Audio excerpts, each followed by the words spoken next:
Bueno, señor Rodríguez, cuénteme, porque yo estoy medio perdido. ¿Ayer tenemos ficha limpia o todavía no? Diría que el chico está dentro, como dicen en el fútbol, el partido son 180 minutos y la verdad es que el partido de vuelta suele ser el definitorio, donde se juegan las tensiones, donde se juegan los aspectos, digamos, más finitos y donde en las distracciones o en los detalles está la diferencia. Con lo cual yo diría, no es un capítulo cerrado, la elección está muy finita para juntar votos en el Senado, va a ser difícil explicar por qué no acompañar ficha limpia a cualquiera que no sea del bloque de los 34 del peronismo, pero en cualquiera de los casos yo diría que el final está abierto. El gobierno tuvo que salir a desmentir un acuerdo con el peronismo para que se caiga ficha limpia en el Senado y se apruebe el pliego del hijo. Bueno, también eso está por verse. Será el jueves una sesión no menor. Creo que otros temas van a transitar rápido, juicio en ausencia, no menores, por cierto, lo que tiene que ver con la modificación en la ley o la aplicación de la ley de reiterancia, también la ley de reincidencia, dos capítulos diferentes para abordar la problemática de los que reiteradamente cometen delitos en la Argentina, algunos con sentencia y otros sin sentencia, pero que puedan tener prisión efectiva. Esta idea de evitar la puerta giratoria, con una de las demandas sociales crecientes que es la inseguridad como tope en la problemática de la discusión pública. Así que yo creo que efectivamente el gobierno va a procurar, primero y fundamentalmente, garantizarse al juez del poder que le daría equilibrio en la Corte, Lijo.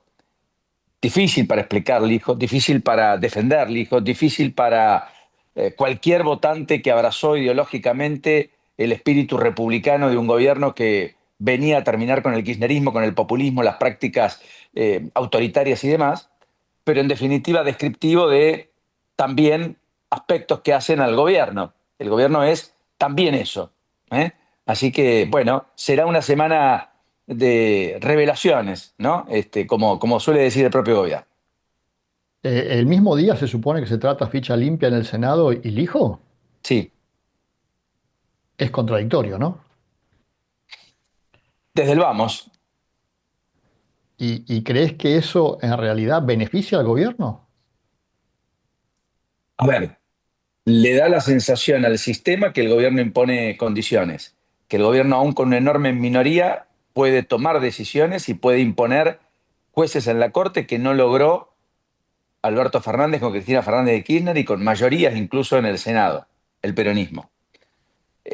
Porque se requieren dos terceras partes, ¿no es cierto? Y el peronismo no consensuaba, no congeniaba y encima estaba fracturado respecto a, por caso, el caso Rafecas, que es el jefe de los fiscales, el procurador, que es tal vez más importante que un integrante de la Corte y que también va a tener que ser discutido por el Senado. Casal, recordemos, está allí desde el 2017 con una prórroga de su mandato, o sea, hace 7 años. Y el gobierno tiene toda la intención de cambiarlo, pero a todas luces no encuentra los consensos. Si se aprueba el disco, yo creo que estamos frente a una negociación mayor. Entiendo que va a ampliarse la Corte, entiendo que el peronismo podría imponer algunos jueces federales que están vacantes en juzgados claves, que los gobernadores van a tener ahí un protagonismo no menor. Eso hay que mirarlo finito, porque eso también va a representar la calidad institucional futura de la Argentina, porque para que las inversiones fluyan, para que haya mediano y largo plazo en la Argentina, se requiere una seguridad jurídica que es indispensable para el mundo de los negocios. Los últimos premios Nobel de Economía hablan de el rol y la importancia de las instituciones justamente en todo esto. Así que yo creo que es un tema no menor, es delicado, muy delicado. El hijo llega a la Corte, si eso ocurre, y se va a quedar los próximos 22 años, o sea, va a estar por encima de los próximos 5 presidentes de la Argentina.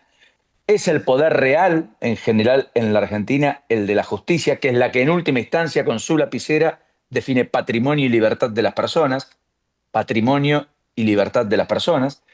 Y el proyecto de ficha limpia como tal es un mal proyecto, porque es un proyecto que solo involucra a los que cometieron delitos vinculados a la administración pública, por lo tanto que solo tuvieron función pública. O sea, excluye a todos los que pudieron producir desfalcos en el sector privado, pudieron haber hecho ilícitos en el sector privado, a narcotraficantes, a personas que efectivamente cometieron delitos en la esfera de la intimidad, de la intimidad de sus relaciones con otros, delitos sexuales por casos, que muchas leyes de ficha limpia en el interior del país finalmente se incorporan. Pensá que Ficha Limpia ya tiene rango constitucional en Jujuy, va a tener rango constitucional probablemente en Santa Fe, si se avanza con la convención constituyente del modo que el gobernador Puyaro lo plantea. Y por supuesto que ahí se incluyen a los narcotraficantes. Yo creo que podría haber sido una ley mucho más amplia, podría haber sido mucho más abarcativa, porque puede generar esta cosa de que alguien cometiendo irregularidades en la administración pública, efectivamente y en buena hora, va a ser impedido de ser candidato, pero alguien que produjo un desfalco, Sergio Spolky, por caso, para poner un nombre, lo citaba ayer porque fue candidato en Tigre, después de haber producido los desfalcos que produjo no solo en los bancos, sino en el mundo privado, podría claramente ser candidato. Aún más, podría presidir con esta ley de ficha limpia, que no incluyó, como en otras provincias sí, los cargos del Poder Ejecutivo, que no incluyó las direcciones descentralizadas del Estado, al propio Banco Nación. O sea, podría haber producido un desfalco en el banco privado, pero luego ser electo para conducir un banco público. Más o menos lo que pasa con Lijo, que no resiste el más mínimo análisis en términos de tamiz moral, y efectivamente, sin embargo, será la máxima expresión de la moralidad en la Argentina en la propia Corte. Muy buenas tardes a todos. Mi nombre es Hermes Machado da Silva, soy el director ejecutivo de Star Argentina y me gustaría agradecer a Agroeducación por el curso que estoy egresando ahora, posgrado en agronegocios, y recomendar a mis amigos, a mis colegas, a nuestros clientes que hagan este curso porque realmente tenemos información de primera calidad de acá. Entonces, una vez más, muchas gracias y éxitos a todos. Como agentes de cambio, elegimos innovar de manera constante, inspirando a nuevos talentos a desarrollarse como emprendedores, formándose con nuestro equipo de prestigiosos profesionales con las mejores herramientas, construyendo lazos de amistad y confianza para juntos llegar más lejos. Somos Agrospray. Ahora, esto que me comentás y viendo al hijo, lo de ficha limpia, ¿la perjudica o la beneficia, Cristina? Porque, a ver, si yo pienso que se supone que el gobierno iba a ganar las elecciones de medio término de manera, entre comillas, cómoda, al proscribirla en realidad le están haciendo un favor. En política hay dos planos. Uno es la demanda social y otro la de la política. La demanda social dice que el hijo no, pero la política requiere del hijo para cuidar sus intereses. ¿Qué es lo que pasa allí? Se impone el hijo. La demanda social dice que tiene que haber ficha limpia. La política, ¿qué te dice? El manual más obvio. A los dirigentes políticos se los echa no con una denuncia judicial ni con ficha limpia, se los aplastan los votos. Mirá el caso Lula. Estuvo preso, era culpable, la Corte invalidó lo actuado, el juez que le había efectivamente responsabilizado a Lula por lo que se supone que después no pudo ser probado, terminó siendo ministro de Bolsonaro, todo un enchastre. Lula 4 años después volvió. Y volvió ya mucho más avejentado para cumplir su tercer mandato como presidente después de haber estado preso y efectivamente no haber podido competir en la elección previa en la que Bolsonaro fue presidente. Entonces lo que yo digo es, y esto pienso con vos, lo ideal en la política es a Cristina ganarle porque eso la debilita. Inmediatamente al día después en el peronismo, que no tributa a perdedores, todos se corren. Pero la verdad es que hay una demanda social insoportable para el gobierno, que el gobierno quiso frenar, entendió que podía manipular. Por eso es la tercera convocatoria en la que terminó siendo la que aflora la ley de ficha limpia como ayer, porque hubo 2 antes el año pasado. En la última de noviembre, el propio oficialismo vació de contenido la sesión, o sea, no tuvo voluntad de avanzar, no consiguió los votos, no los fue a buscar. Entonces, acá choca la política con la opinión pública. En un caso, Lijo, la propia está en juego, Lijo termina en la Corte. Probablemente, no lo sabemos. En lo otro, en un año electoral, ya lanzada la campaña, procura el oficialismo tener ficha limpia. Ahora, quizás el acuerdo sea, lo hicimos, la opinión pública ya vio que queríamos, pero el peronismo lo obturó en el Senado. Y en la misma sesión se vote al hijo. ¿Y cómo no suponer entonces que hubo un acuerdo? Y entonces Cristina está en cancha y el hijo en la Corte. O sea, la condenada en campaña y Lijo como garantía. ¿Y la suspensión de las PASO? Eso sale, hay consenso, no hay otro. El sistema político entendió que no hay clima de época y a todos les resulta relativamente funcional suspender los pasos a nivel nacional. El tema es las elecciones provinciales, porque acá, Carlos, va a haber 24 elecciones y una elección nacional. Entonces, cada uno va a jugar lo propio. Santa Fe el 13 de abril, Chaco en mayo probablemente la ciudad de Buenos Aires, todo un capítulo que se adelanta electoral. La provincia de Buenos Aires va a desdoblar, ya le dio el argumento, trastocaste en un año electoral las leyes electorales, pacto no escrito de la política, como ocurre ahora.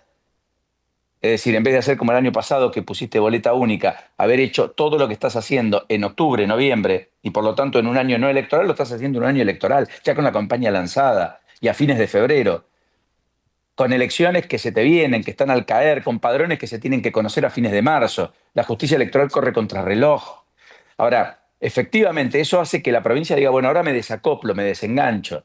Y entonces vamos a votar de manera inédita, ni siquiera de manera concurrente, como ocurrió en la ciudad de Buenos Aires en 2021 con dos sistemas electorales el mismo día, sino probablemente de manera desdoblada. Un día vas a ir a votar concejales y legisladores provinciales y otro día vas a ir a votar con boleta única los diputados nacionales de la provincia de Buenos Aires, solo diputados nacionales.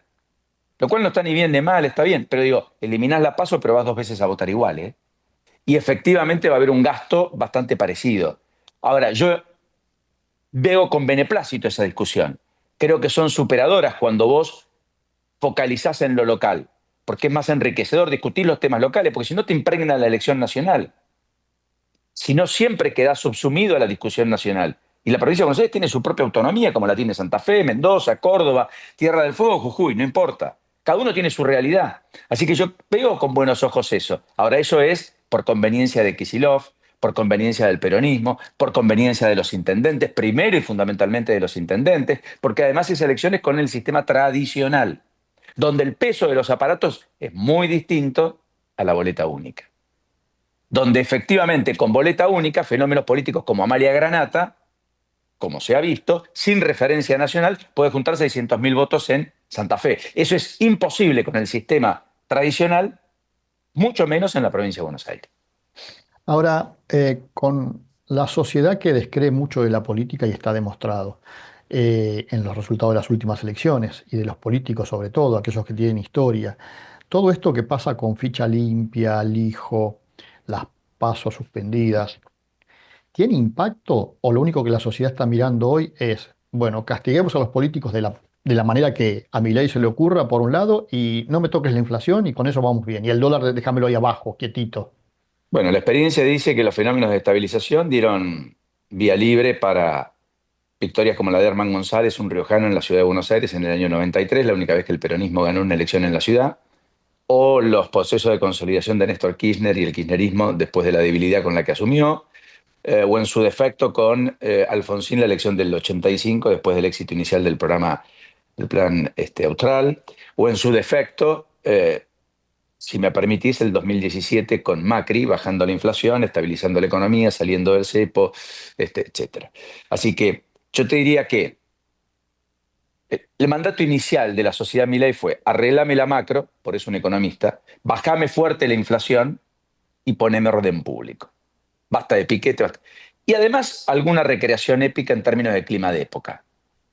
Limpiame limpiame el Estado, reducilo, volvamos a privatizar, abracemos al mundo, volvamos a ser occidentales, tengamos alianza estratégica con Estados Unidos y Israel. Después vienen las disquisiciones. Ese plano del pacto social inicial de Milei con la gente, yo creo que tiene una alta eh, aprobación, una alta ejecución. Hasta acá, hasta acá. Ahora, ahora, 2027 empieza a jugar todo lo que vos marcás. Porque así como te digo lo anterior, te digo también esto. Los tiempos de antes, de todos los ejemplos que marcábamos, no eran los tiempos de hoy. Hoy la hiperactividad, la hiperconectividad, el todo ya, aquí y ahora, la hipervelocidad en la que vivimos y en la que el gobierno entró, con anuncios todos los días, a toda hora, en todo momento, en la hiperacción, cuidado, porque genera errores no forzados, porque finalmente también diluye iniciativas, perdés sorpresa y quizás la gente se cansa antes. Entonces ya no hay 2 años, 3 ni 5, quizás son meses. Con lo cual, todo hace presagiar que al gobierno le alcanza lo hecho y sobra y permite disquisiciones como los lijos, el autoritarismo, los gritos, la guillotina, ser implacables con el sistema, los Scioli dentro del gabinete, pese al discurso anticasta y demás.